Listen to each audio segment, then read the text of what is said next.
स्कंद पुराण कहती है जिस व्यक्ति पर कर्जा बहुत ज्यादा मात्रा में हो जाता है और कर्जा चूकता नहीं है, आप बहुत प्रयास कर लिए, करोड़ों रुपए का कर्जा हो गया, यहां से लिया वहां दिया, वहां से उठाया वहां दिया, वहां से उठाया वहां दिया, तो निवेदन है कभी मौका लगे कर्जा मुक्ति के लिए सारे वृक्षों में अगर कोई श्रेष्ठ वृक्ष माना गया है तो वो बट का वृक्ष माना गया महाराज। इसलिए प्रशासनिक कार्य के लिए, मानसिक टेंशन में, परेशानियों में बटकेश्वर महादेव का स्मरण किया जाता है।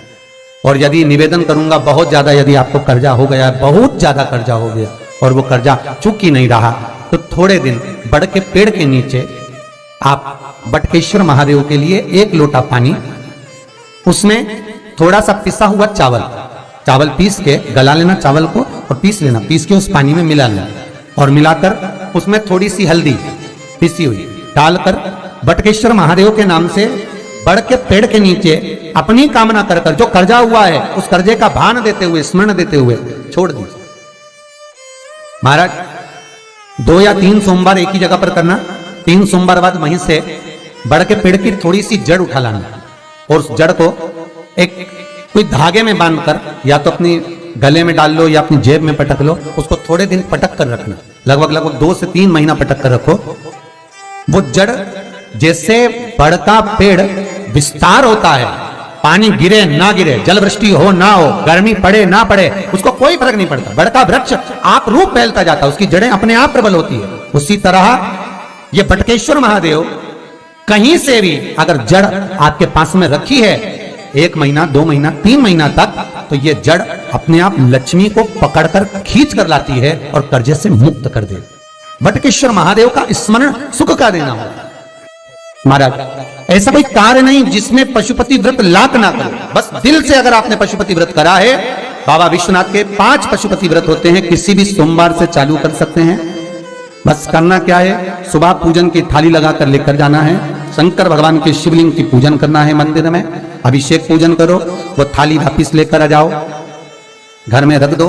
उसी थाली में शाम के समय प्रदोष काल में सूर्य डूब रहा हो, उसके कुछ ही समय के बाद आप आनंद में 6 दिए घर से लेकर जाओ, थोड़ा सा मीठा बनाकर लेकर जाओ और 5 दिए शंकर जी के मंदिर में लगाओ। पूजन करने के बाद में मीठे के 3 हिस्से कर दो, 2 हिस्से बाबा के मंदिर में अलग अलग रखिए, एक ही प्लेट में 2 हिस्से नहीं रखना है, दोनों हिस्सों को अलग अलग कटोरी में, अलग अलग दोने में, अलग अलग प्लेट में बाबा को रख दो और एक हिस्सा, एक दिया लेकर आ जाइए। घर के दरवाजे में प्रवेश करते समय राइट भाग में एक दिया घी का लगा दीजिए जो लेकर आए हो मंदिर से, उसको जला के नहीं लाना है, वहीं पर जलाना।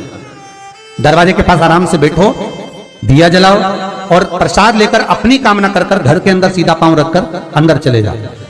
सवेरे फरियाल करो, शाम को भोजन करो। जब भोजन करो उस समय पर जो मीठे का आपने भोग लगाया था भोलेनाथ जी को, जिसका एक हिस्सा लेकर आए हो, सबसे पहले भोजन में वो हिस्सा था।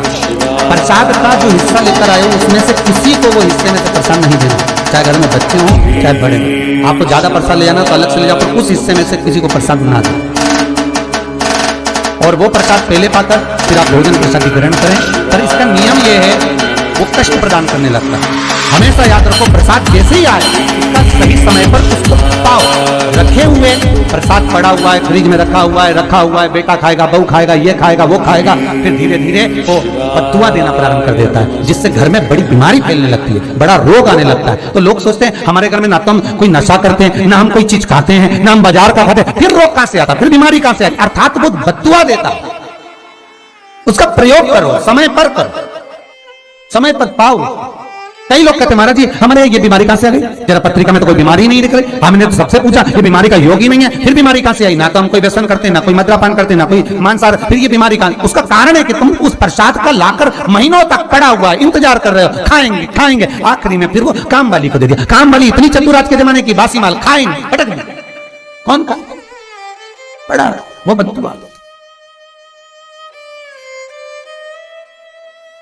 जितना आपको पाना है, जितना आपको लेना है, उतना प्रयोग करो। ज्यादा रखकर बहुत दिनों तक पड़ा है, थोर रखिए, मौन थाल रखा है, लड्डू रखा है, पेड़ा रखा है, कुछ सामान रखा, नहीं भाई, जितना बने उतना लाओ नहीं तो किसी को तुरंत बांट दो, समापन करो। पर अपने यहाँ पर बहुत दिन तक रख कर उसका बाबा स्वयं, मेरा श्री जी बाबा, मेरे तिरुपति बाबा, मेरा गोवर्धन नाथ, मेरा भोलेनाथ, उस प्रसाद के रूप में तुम्हारे घर में कितने दिन इंतजार करे कि मैं तेरे भीतर प्रवेश करूं, पर तू कराए नहीं, पड़ा है, रखा रहने दो, मन नहीं करता। शक्तियों जैसा कर्म मत करो जिससे हमें कष्ट मिले। कई लोग कहते हैं हमने पशुपति व्रत करा, हमारा बहुत काम हुआ। कई लोग कहते हैं हमने करा पर हमको अभी तक उसका कारण है कि तुम बहुत देर तक प्रसाद को इंतजार करा रहे हो। तो बाबा भी आपको इंतजार करा रहा है, मेरा विश्वनाथ भी इंतजार कर रहा है। उस समय अवधि का भान होना चाहिए। निगाह हटी, दुर्घटना घटी, बस ध्यान रखो। हम कहते हैं कि हम पूजन करते हैं, हम पाठ करते हैं, हम अर्चना करते हैं, हम अनुष्ठान करते हैं, हम भगवान की सेवा करते हैं, फिर दुख हमको ही क्यों आता है? उसका कारण केवल इतना सा कि दुख हम खुद बुलाते हैं, दूसरा नहीं। हम स्वतः पशुपति व्रत 5 व्रत करो। 5 व्रत पूर्ण होने पर कई माताएं कहती है कि बीच में हमारे व्रत छूट जाते हैं रजस्वला धर्म के समय पर, तो व्रत तो करना पड़ेगा पर पूजन नहीं होगी और वो गिनती में भी नहीं आएगा। पर व्रत करना है पर गिनती में नहीं आएगा। मार पूजन भले मत करो, 7 दिन बाद आप जो व्रत करें वो अपने ऊपर है, पर गिनती में नहीं आएगा। व्रत करना पड़ेगा। गिनती में तब आएगा जब दरवाजे पर आप दिया लगाएंगे, जितने दिए आपने लगाए उसी गिनती में आएगा।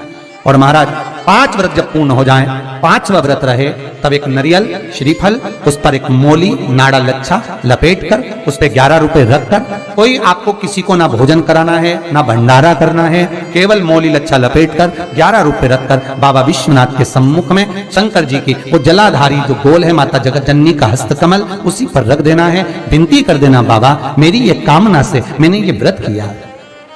जो पशुपति व्रत स्कंद पुराण में, लिंग पुराण में, नर्मदा पुराण में, शिव महापुराण में, पद्म पुराण के अंदर वर्णन किया, वो व्रत मैंने किया। बाबा मेरे इस व्रत को स्वीकार करना, मेरी कामना पूर्ण करना। बाबा को झोली पसार कर प्रणाम करो और अपने घर को चल जाओ। बस यही 5 व्रत का विधान। पशुपति व्रत ऐसा कोई काम नहीं जो ना हो, बस दिल से अगर व्रत किया है तो बाबा मनोकामना पूर्ण तो करे ही है। मनोकामना आप हमारे घर के, चाहे घर की धर्मपत्नी हो, चाहे भांजे हो, कोई प्रॉब्लम होती है उनसे कह देते पशुपति व्रत कर लो, हो जाए। बस पशुपति व्रत में आपका भाव शुद्ध होना चाहिए। निर्मल चित्त निर्मल मन सो मोहि पावा, मोहि छल छिद्र कपट ना भावा। निर्मलता के भाव में भगवान मिल सकता। श्री शिवाय नमस्तुभ्यं, श्री शिवाय नमस्तुभ्यं, श्री शिवाय नमस्तुभ्यं।